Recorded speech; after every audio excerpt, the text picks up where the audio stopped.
Tapi ong na day tang ubam ay Siano pan mentangan pai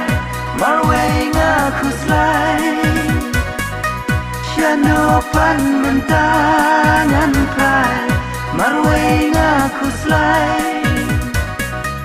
Kasiru lajan se Marway halatran Kasiru lajan se Marway halatran Haying kun yang don jaga Namarkin ipoy dasyu yang Jaying kurban leng pairu ngam kwa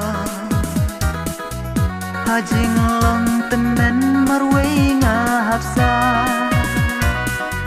Dagi peu gislem ngia syong rengkan Tanjing kemen sudaru ngayaman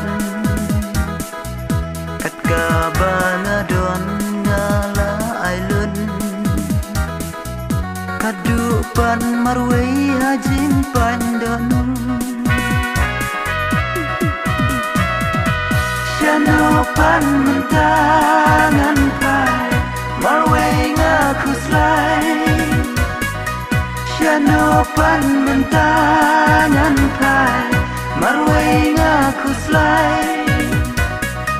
Kasiru lajan se